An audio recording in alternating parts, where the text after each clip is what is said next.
I was 14 years old, and I went to a camp. It was called Camp Penile in the Hill Country, and we went there, and one of the camp directors and I kind of hit it off, and we became pretty good friends. And I grew up in a Christian home, as I said before, and I knew who Jesus Christ was, but I didn't have that personal commitment. I saw Christ as just on Sunday we went to church and we talked about Jesus. My parents talked about Jesus Christ, but I didn't make the connection. So this youth leader there at the camp kind of helped me to understand that it's a personal commitment. It's a relationship between me and Jesus Christ, and not just knowing who Christ is. A lot of people know who Christ is, but you got to act on that and allow Christ to come into your life. And so he spoke with me for a while, and I dedicated my life to Christ at that time, and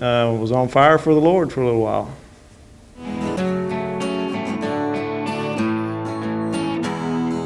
I dedicated my life to Christ at age 14, and I know it was from the heart, but I didn't make that commitment to be obedient. There was some obedience that was lacking there, and I allowed the world to seep in and just kind of ruin squelch the fire I had going. I left that camp and kind of went right back into some of the habits I'd had before I went there and before I'd dedicated my life to Christ. And so there was this transgression back to worldly stuff, and so that period of time lasted for quite a while. It wasn't until 1992, I think, that I eventually got to the point where all during that time frame, God kept showing me sin in my life. There was things going on in my life that I knew was sin that didn't seem to bother me before, that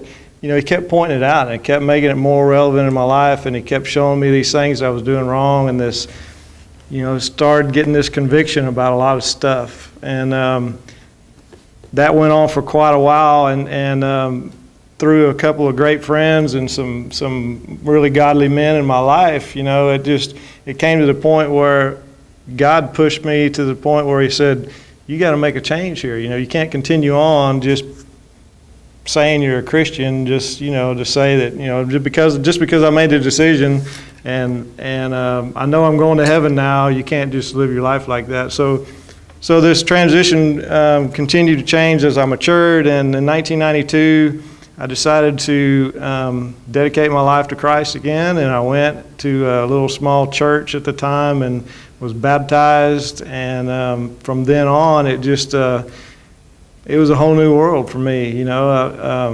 The dedication, the God still continuing to mature me right now, but the maturity level just stepped up, and things changed enough in my life where there was a huge change in my attitude and my the way I treated other people.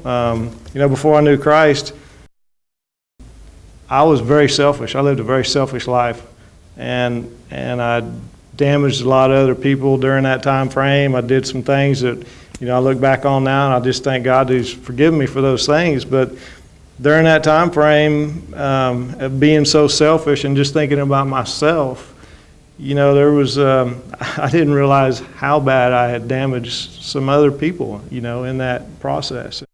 And God revealed that to me, and that was part of the transition. Was after knowing Christ, that changed in me. I got to the point where I looked at people with a different light. I looked at people differently. I think I understood a little bit more about how Christ sees people.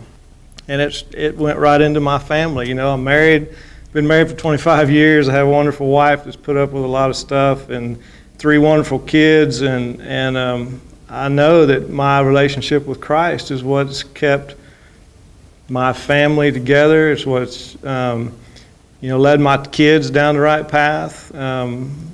It's just, without Christ in my life and without that dedication to Christ, I think I would have had a lot of other struggles in life, and my family may not be together like it is now, and my kids may not know the Lord, but thank God they all do, and they're all saved, and I thank the Lord for that.